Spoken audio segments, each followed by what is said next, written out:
Okay, hello and welcome back to Religious Studies 100. This is the continuation of our discussion of miracles. Last time we analyzed some specific instances of what religious people call miracles. And we saw that, they're striking events and that they're not really easy to explain. We looked at the incorruptible, for example. We looked at apparitions, cures, stigmata. Whatever they are, they're not misunderstandings. They're genuine events that deserve our attention. That's the point. They deserve our attention. One would think that if those events are happening as they are, the incorruptible of Bernadette Soubirous and other incorruptibles are fully and publicly exhibited in glass coffins. Anyone can go and see them. One would think that they should really deserve the attention of scientists and the public attention much more than they do. But the fact is, these events are there, they're real. Whatever they're caused by, that's a different matter. And they don't seem to be getting the attention that they deserve. Well, let's see in any case what philosophers and scientists say about them, and then we'll try to see why, to analyze the reasons why they don't get as much attention as one think they should. The classic test for miracles is proposed by David Hume, a British philosopher of the Enlightenment.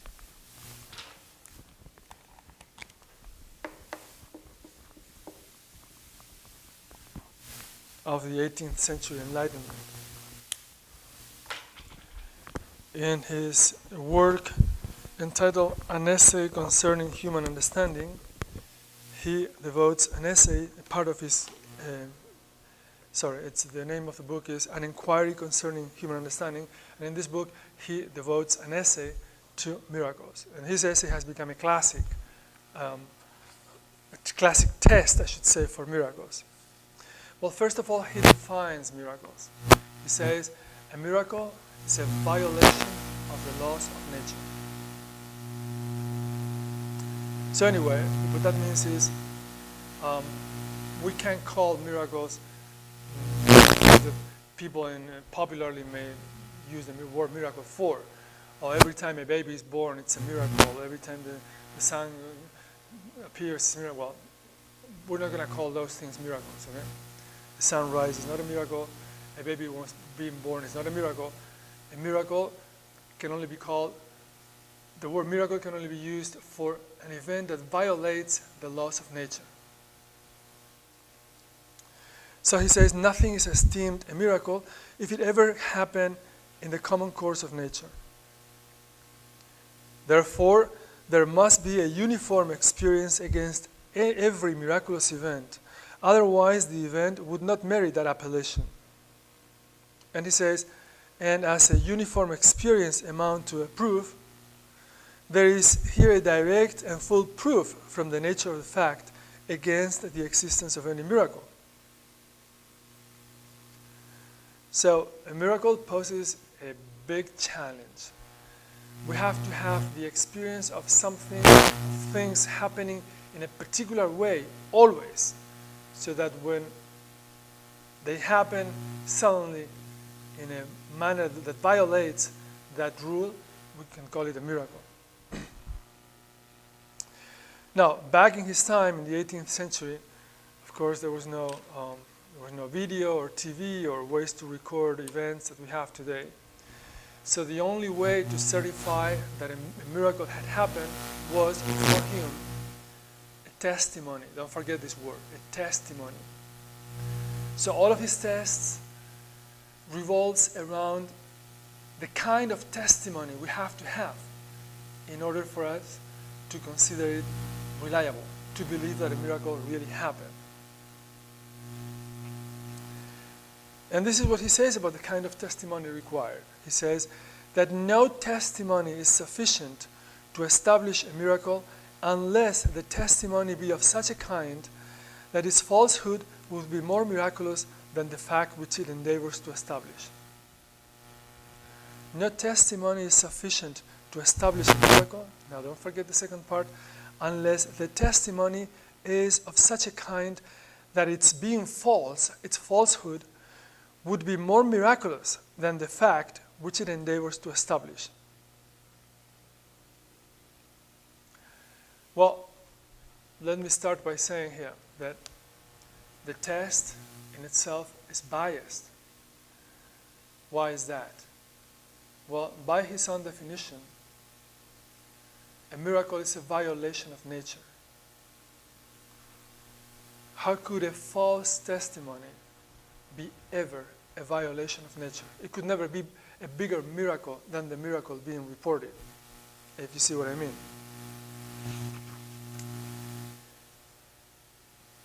He goes on to say, there is not to be found in all history any miracle attested by a sufficient number of men of such unquestioned good sense, education, and learning as to secure us against all delusion in themselves, of such undoubted integrity as to place them beyond all suspicion of any design to deceive others, of such credit and reputation in the eyes of mankind as to have a great deal to lose in case of their being detected in any falsehood, and at the same time attesting facts performed in such a public manner and in so celebrated a part of the world as to render the detection unavoidable.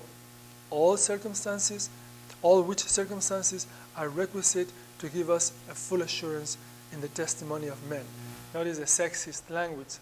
We're talking about the 18th century. Men really meaning people. But of course, the testimony of women he would not consider reliable, but to be men.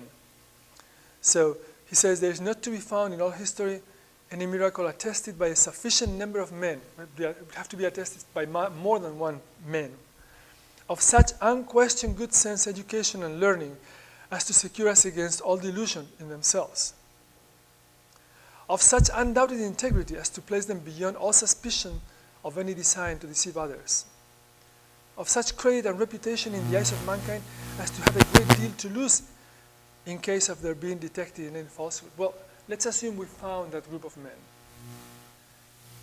A bunch of Nobel Prizes, saints, popes and bishops and Nobel Prizes, people of the highest possible moral and intellectual integrity, with so much to lose if they were detected in a lie, in saying some falsehood. Let's say we find that group of men and they lie. Would that be a violation of the laws of nature? Would that be a violation of the laws of nature? No, of course not. Lying, no matter who lies, would never be a violation of the laws of nature. So, what we see is that Hume is proposing an impossible test.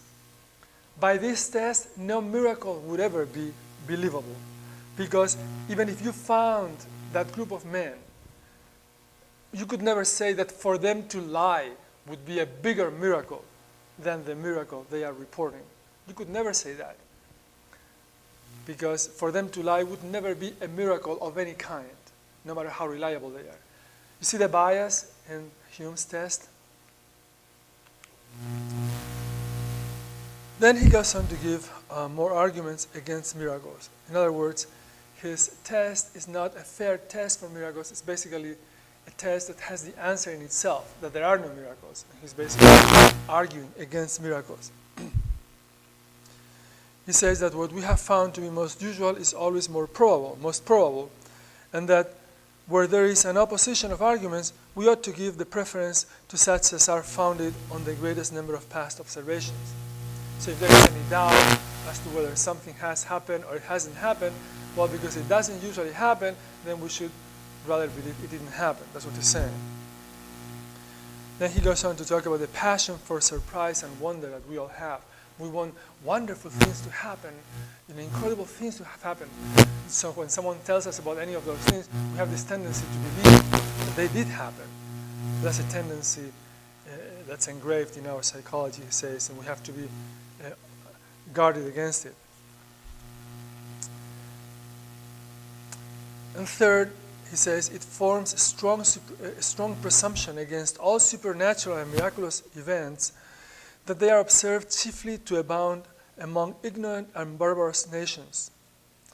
Or if a civilized people has ever given admission to any of them, that people will be found to have received them from ignorant and barbarous ancestors. Well, of course, he's a European man of the Enlightenment, and he thinks that Europe is the center of the world, and he feels justified in calling everyone else, especially peoples from the past, barbarous and ignorant. What he has in mind are the miracles of the Israelites in the biblical times.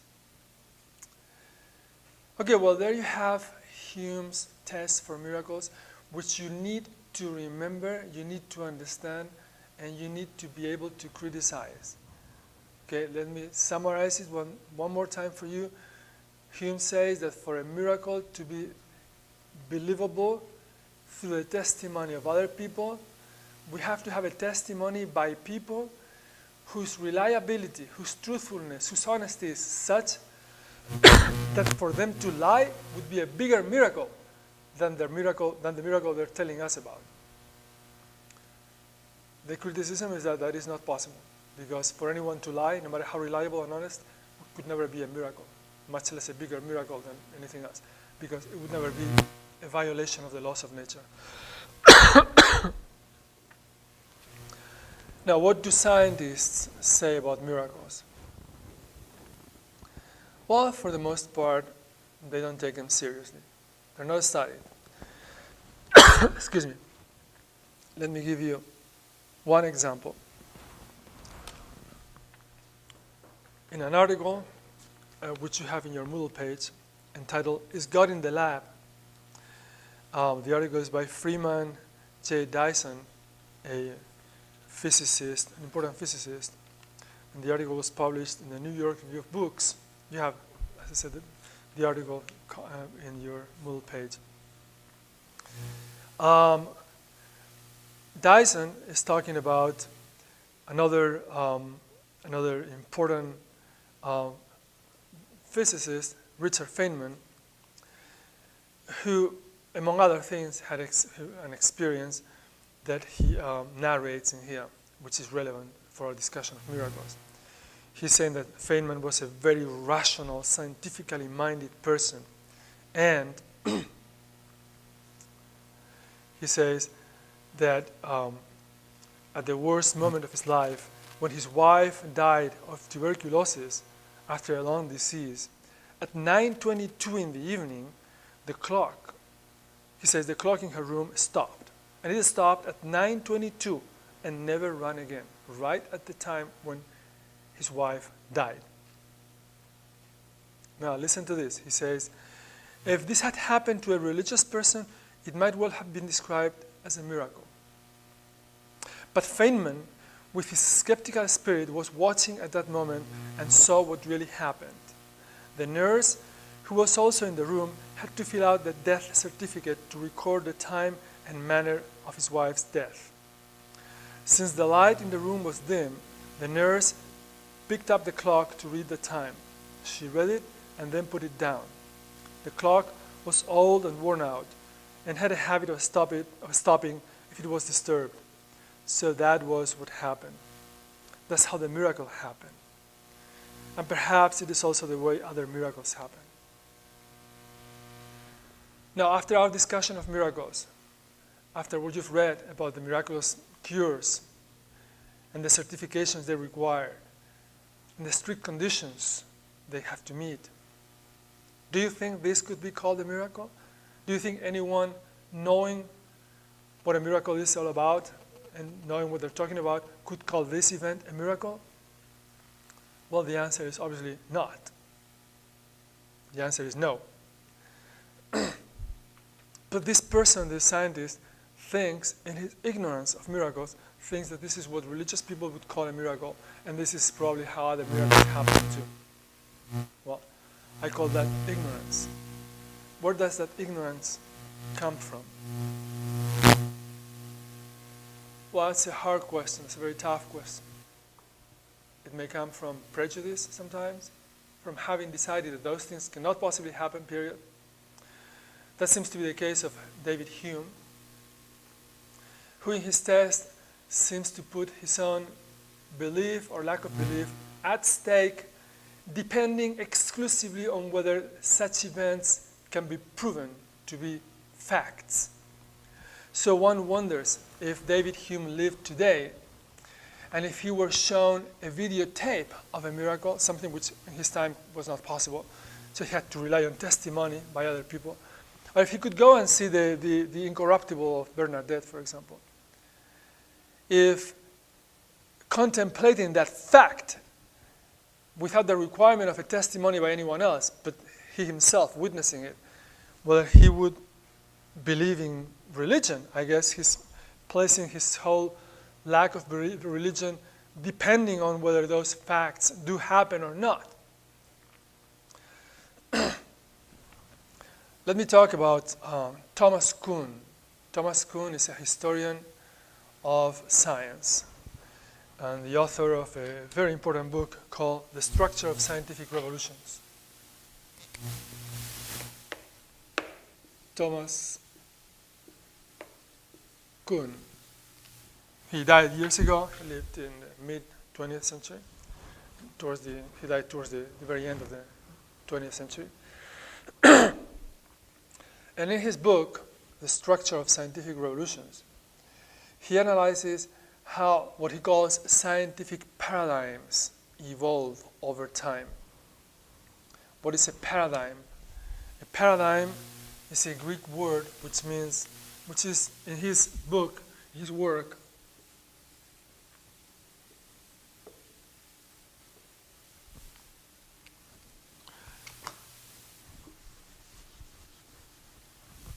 is used with the meaning of a model problem with a model solution. So for example, we have the paradigm of vaccination, which consists in inoculating a weakened form of the microbe that causes a disease so that our immune system will react, will create antibodies, and when we are attacked by that microbe, our body will be prepared to fight it and defeat it. That's a paradigm in the health sciences. Well, paradigms change over time. And what Thomas Kuhn does is he studies, as a historian, how those paradigms have evolved over time, in modern times, of course.